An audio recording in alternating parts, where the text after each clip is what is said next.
start recording. I need to sync one too.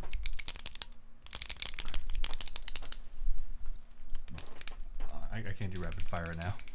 I'm just kidding.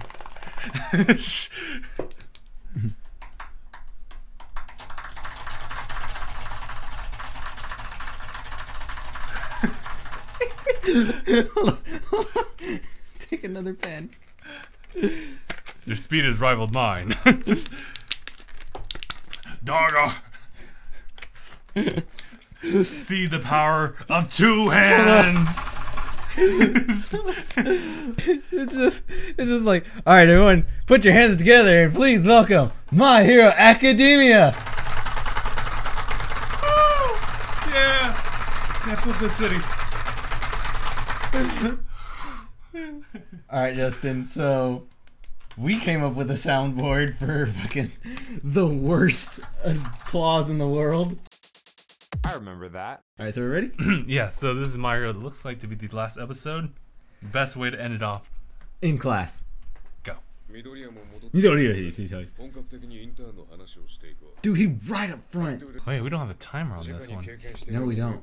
We have my departure timer. Yeah, I'm pretty sure. Buff Tintin. Damn, it looks like Tintin. He either went through some Midoriya type damage, or he just has some mad stretch marks from getting too buff. So, we end the season off not knowing who this person is. Not knowing who fucking Tooth is. They're all pretty. God damn it.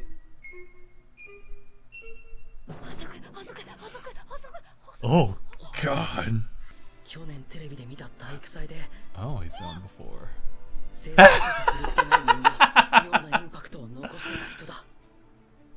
Why? You'll see later.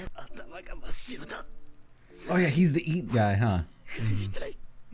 You know about him? Yeah. I saw a post on Instagram that like explained who they were without really spoiling anything. Oh. Where he takes on the properties of food that he eats. Yeah, very close to what we had in mind. I didn't even know it's a quirk. It like gave brief descriptions of them and like their quirks and all that. And for hers it said, warning, hyper inquisitive.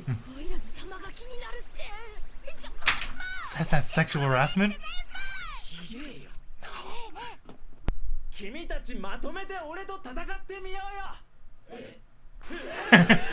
That first initial.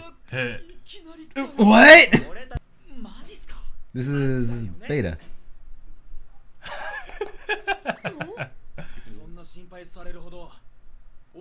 Damn, I've been waiting for this moment.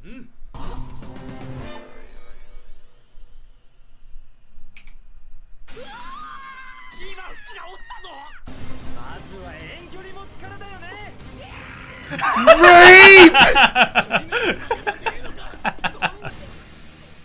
Move. Oh, fuck. On the chest and gut. It's all fucking duodenums, dude. That's the stellar shot we look. I'm just waiting for. It is a good fucking thing he's a good guy. Power! So much muscle, dude. Yeah.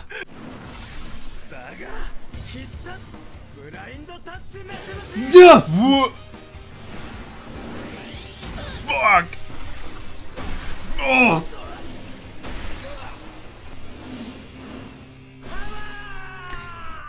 Dude, these fucking money shots.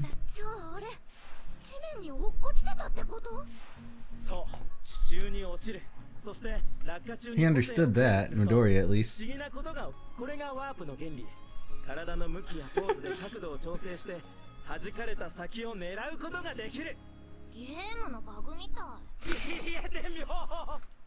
That's actually really cool.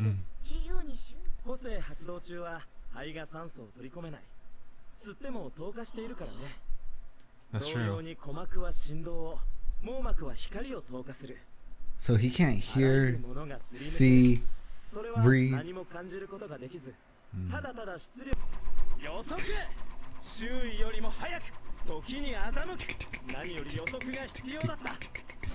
そしてその予測を可能にするのは経験則から予測を立てるので怖くてもやるべきだと思うよ1年生経験を力に Dude, Midori is already well into that. That's been his whole first 14 years of life.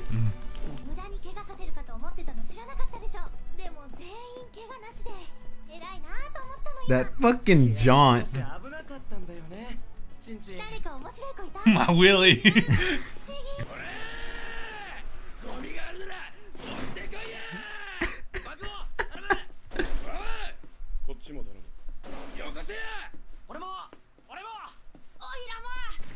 He has a lot of trash.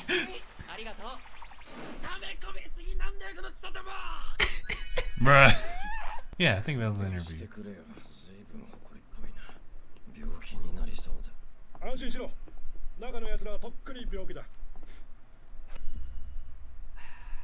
Oh shit. We never got to learn who Tooth was. Nope. I'm upset. Who the fuck is Tooth? Mark, I know you're watching this. Don't fucking tell me. I want to learn who Tooth is as it comes. I don't care if I have to wait fucking 4.5 months for season whatever to come out.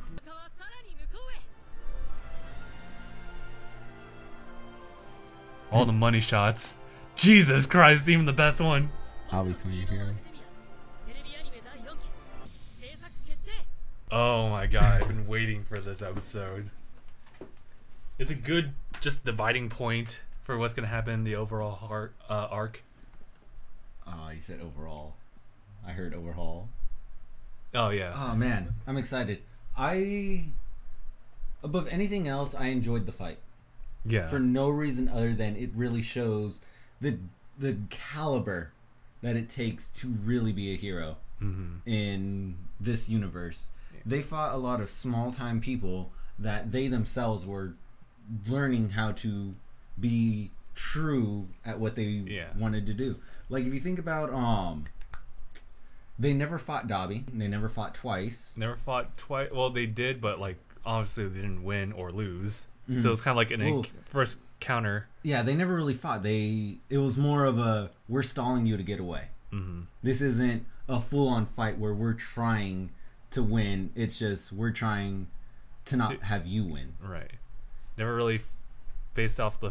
Well, I guess Toga might be like low tier as far as like. Toga's very low tier. She's still herself a student. And then they never fought Mr. Compress actually. Mr. Compress fucking. He made a show of them. So did Silverfish.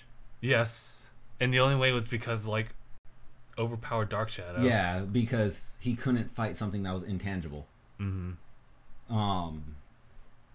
But they didn't fight Dobby. They didn't fight twice. They didn't fight. Well, they lost to Compress. They hit him with a sneak attack, and that just disabled him for a quick second. They didn't fight fucking Too Many Swords or Magneto. What was he called? I think it was Maggie, actually. Yeah, Maggie. And Spinner. Yeah, Maggie and Spinner. They didn't fight any of those people. Right. And those are all people that have a career of being villains. The only person they really, really fought was Toga. And she is, for the lack of a better word, she's just a street-level thug and murderer. She's... with a very unique quirk that's... accessible to she has everyone. a really good quirk, but she herself still needs to learn how to do some fucking 10 level applications of it. Yeah. And so all of their victories against villains were against small time thugs or people who they themselves were still learning how to come into their own with their quirks. And so now that they fought someone that's actually applied, that's borderline hero caliber. It was nothing. Yeah. It was a grown man fighting children. Right. What I really like about this was not just his willy.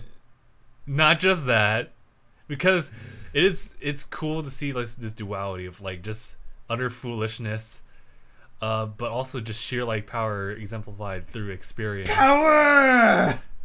That best part right there, the powers. Right.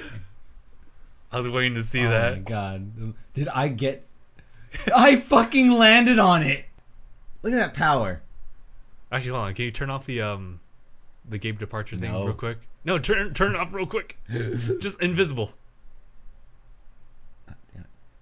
Thumbnail. There we go. Thank Alright. you. I just love like what this is for the show, and he is pretty much the sole reason I was totally down with just talking about like our own ideas for quirks, as well as like their quirks and how to improve on both. Because his is a very simplified quirk that he's applied like throughout the years. And learned how to make it something like that. I absolutely love that they explain away the problem with His quirk. Yeah, that the problem that comes with being able to become intangible, and that is, what if you make yourself tangible inside of something? Yeah. And with him, it's, I can't. I am instantaneously removed from where matter exists. And so that's actually really cool, because it's like, all right, I'm in the ground. Now I'm not. And on top of that, they really focus on the science behind it too. He's intangible. Nothing can touch him. Not sound, not air, not light. He is blind, deaf, mute, senseless, and he can't breathe. He's quite literally borderline non-existent. And I'm like, dude, that's fucking crazy. Could you imagine the fear he must have had the first time he activated that quirk? Yeah. But the relief he got when he actually released it, he was like, huh. But oh my god, the way he explained it and the application he decided to do to make up for it. For example, just to phase through a wall. He literally just takes portions of himself and turns that like intangible, and others just materialize to make things convenient for him. Yeah. And where it's like, all right, if I like something simple, say I want to walk through a wall, I have to activate it everywhere except for the leg that I'm taking my step with. And once I'm on the other side, I need to deactivate it with the other leg. That way I can then prop myself there, activate it on my stepping leg, and then bring the rest of myself through and deactivate it entirely. Like, the amount of concentration that it takes, because we were talking about that with a lot of quirks as well, to where it's like, you really have to concentrate on a lot of things for some of these quirks. Right. Because a lot of them are very simplified, like his. And to make the most out of it, you have to look through every nook and cranny, like every possible loophole, and he's found pretty much all of it. And the best part was just the icing on top, where Aizawa says like, this is like the top of the class, pretty much #1 here, and even in the pros even. Yeah, where when he graduates, he's almost #1 hero. Yeah, he's probably gonna be like a #3, just to keep it cool. And he's gonna be #1 hero to look most like a real hero. Right. Look at him. Look at him. Look at this boy. God, that is so hard to like manage. Look at him. That is a man I would want to rush into a burning building and save me. I would be okay if he freaking like bridal carried me through a fucking burning building. I would be okay with that. Like, all right. And I'd be the guy who watches you get rescued, be like, my house is on fire too. as you're striking matches.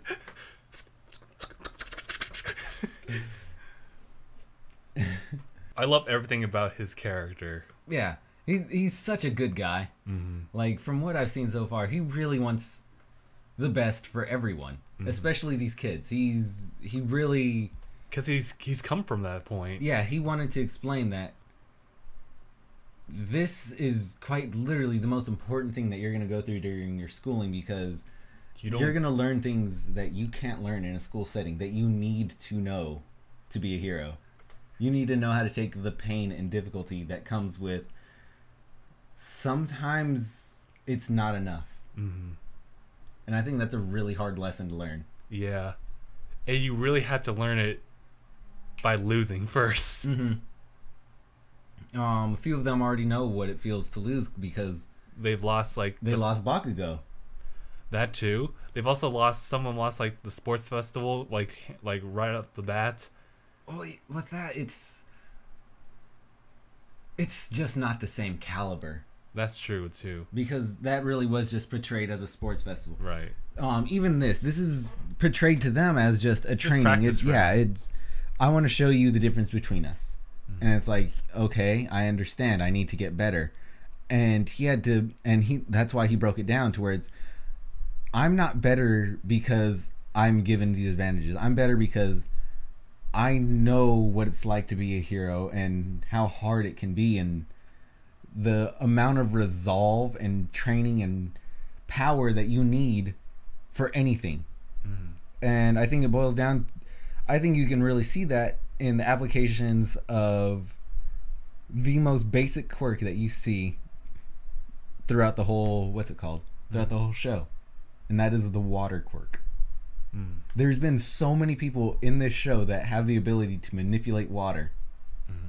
And some of them are some top class heroes while others are just safety services. Yeah. They all have the same quirk, kind of, but their ability to applicate it in different ways is what makes them a hero. And that was what we were talking about in our quirk discussion. Right. That it really does depend on how you apply your quirk that makes you better. So that's the whole point of this. I mean, there's obviously a whole bunch of other stuff that happens in the episode, like the whole like overhaul meeting everyone like in the league, and you're gonna see some shit go down like once season 4 like pumps up a lot of episodes. But just this was the thing that captured my attention both in the manga and in now. Freaking Lemillion. This dude's awesome. I believe that's his name. I think it's Lemillion. Lemillion, that's it. And I love the fact that like everyone gets beat. Because for the most, because I cheer on for all of them because like they're still striving to be the best. But to see them like go through this, but then come out of it like inspired and actually excited instead of just like, is this just gonna be part of the same thing we're doing? They're getting something else out of it. So it's just better for everyone. I'm looking up the big 3 right now just so I can get a better idea of like their ability. Yeah, we didn't really look at like Amajiki and Hado. We haven't looked at their quirks, but Instagram did tell us a couple of things. Yeah, Instagram told me a few things about them without spoiling anything, and I was like, oh, that's fucking awesome that they did that. I don't know the girl. I don't know Hado's power. Quirk allows Hado to convert her own vitality into pure energy. Okay, that's what it is. Oh, wow, okay. Which she can then fire as shockwaves. Hado can control the output of her waves and release them from any part of her body, being capable of using this quirk to propel herself through the air, thus achieving a semi-form of flight. For an unknown reason, the shockwaves emitted by this quirk travel in the form of a spiral, causing them to lack speed. Because Hado trades her own stamina to use this quirk, she may suffer from fatigue if used too often. Yeah, that makes sense. Yeah. It's very much like Momo's creation, right? Where it saps her lipids, which tires her out. That's her food energy that she's using. But it's fat food energy, but still food energy. Yeah. So she can't do it over a excessive period of time, especially as we saw in the movie, especially. Yeah, for those of you that didn't see the movie, badass. Alright. The quirk allows Tamaki to manifest the characteristics of the things he eats using his body. I've seen so many pictures of him like using a bunch of foods to make crazy shit. He ate a fucking like a clam, a lobster, and an octopus. And so he has a big ass clam hand with the crushing power of a lobster claw that has like the same like teeth on it. And inside of that has a fucking tentacle tongue inside of that clam lobster hand. And he's just fucking someone up. Here's a picture of it. Nice.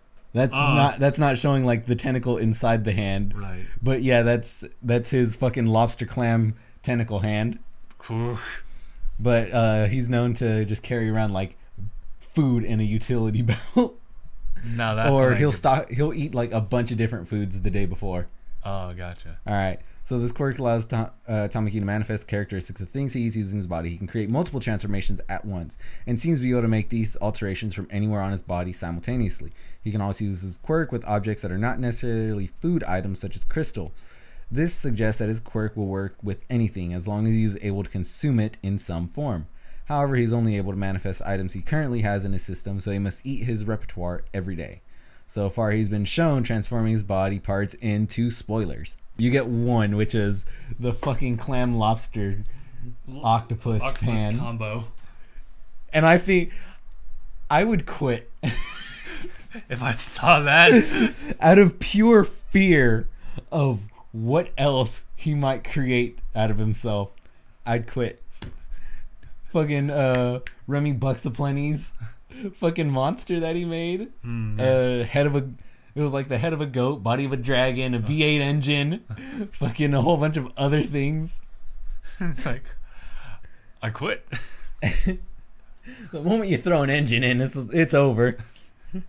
Look at fucking Ida. I quit. I don't want to fight that boy. Mira did. I'll race you. Sure thing. Vroom, what the fuck was that? My legs. All right, he wins. Excuse me, can I just call by myself? Is it too late to redact my name from the running? Every single girl in that class has been scarred physically, mentally, and emotionally. Including, but not exclusively, Jiro. Deep Dope took it the hardest. She's the pure child. She's the purest of them all. Yo, you're right. You would think freaking Ochiko, but no. Ochiko was still down for that fight. Jiro was, please cover your decency. I don't want to fight you like this. She was like that with Momo as well. Just like, you need to cover up. Yeah. And then like during the license exam, she's like, wait, Momo, stop doing that. However, a close second is Shoji. Oh yeah. He's a close second in modesty because he automatically diverts his eyes whenever Momo did her thing. Oh yeah. And that's not even talking about Todoroki. Just like, Yeah, Todoroki took a nice glance and then kind of, oh. I'll give you your privacy. Which actually Todoroki decided to not fight in this one, although he probably had the same result. Mm-hmm. Yeah, he would. He definitely had a growing period in humbling process, Mm-hmm. to where it's like, no, Nah, I don't deserve this because I wasn't. I did. I let my ego get in the way of what needed to be done, Right. and so I will go through due process to get it done. And even Aizawa, Which is like, oh, Yeah. alright. he understood, and he, without saying it, congratulated him for his understanding of the situation. Mm-hmm. Tamaki, he made an excellent observation that they're all nothing. That they don't reach any caliber of hero as it stands, except for Midoriya. Mm-hmm. Because everyone else just saw him as overpowered and great, and just a caliber of his own. Midoriya was able to analyze it and be able to rally them and say, okay, he's not overpowered, we just don't understand what he's doing right now. He has the ability to phase, and he can warp. I'm not sure if that's a utilization of his phasing or if his phasing is a utilization of his warping, but all we have to do is counter his attacks because he has to make himself tangible when he hits us. So be ready to counter. He's the only one who's able to actually see it as more than just, man, that's so cool. Holy shit, that's awesome. Or, oh my god, he's naked. Poor Jiro, dude. She was not ready for it. But even then, that's the best part, was the fact that Mirio saw this and knew that... I am really good at these clicks. Hold on. I want to point something out to everyone real quick. Where's it at? And... come on. Pause. Go away. Go away. Okay, I want to point something out to everyone. They were trying to kill him. That is murder level attacks. He would have been shot through the back of the neck. He would have burned from the shoulder down. And his head would have been taken by the tape because he no longer has a neck to connect the head to the body. They were going to kill him. They had to. Because they saw that face and they're like, I don't want this shit. No, they saw him naked and they're like, I don't want this.